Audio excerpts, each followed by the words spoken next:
In the grand tapestry of ancient myths, filled with vengeful gods and epic heroes, some of the most powerful stories are whispered, not shouted. They speak of loyalty that outlasts empires and love that defies time itself. This is one of those tales, the story of a dog named Argos and the master he would never forget. Before the Trojan War, before the 10-year journey home, Ithaca was a kingdom of sunlight and peace. Its king, Odysseus, was known for his sharp mind and strong arm, and by his side was a puppy he had raised himself, a hound named Argos, swift and powerful, bred for the hunt. Together, they were a perfect pair. Odysseus would train the young dog in the rolling hills of his island kingdom, forging a bond that went deeper than master and animal. Argos was not just a pet, he was a companion, a shadow to the king, a symbol of the vibrant life Odysseus had built. But then the call to war came. Ships gathered in the harbor, their sails promising glory and tragedy. Odysseus, bound by an oath, had to leave.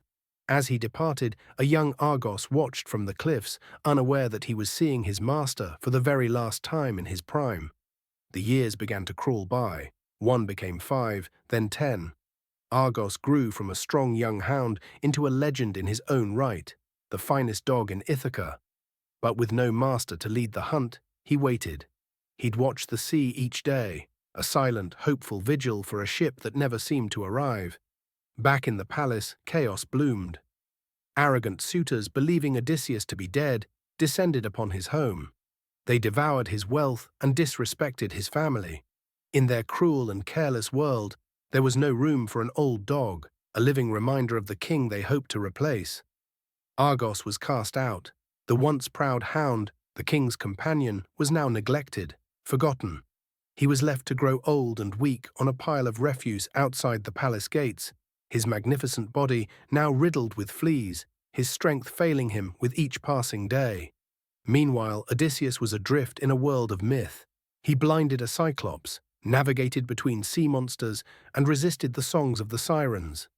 For 20 long years, he fought gods and nature to return to an Ithaca he could barely remember. The face of his wife was a fading image, the memory of his dog, a distant echo.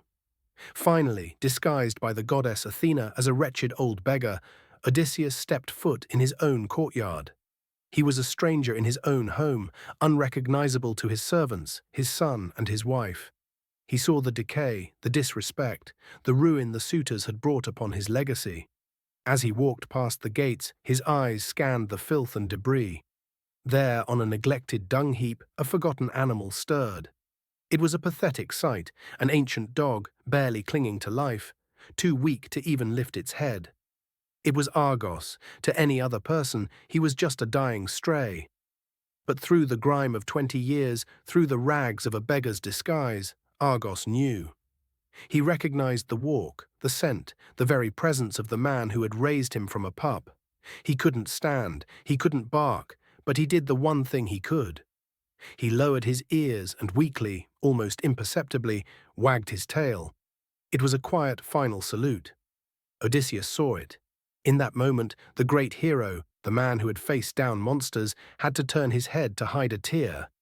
He couldn't go to his faithful friend, for it would break his disguise and ruin his plan for vengeance. And for Argos, that single glance was enough. His long 20-year watch was finally over. He had seen his master. His duty was done. Having fulfilled his life's one purpose, he laid his head down and let the darkness take him peacefully.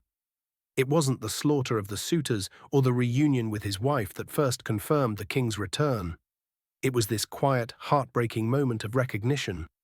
The story of Argos endures not as a tale of a hero's pet, but as a timeless monument to a bond so pure that not even 2 decades of hardship could ever hope to break it.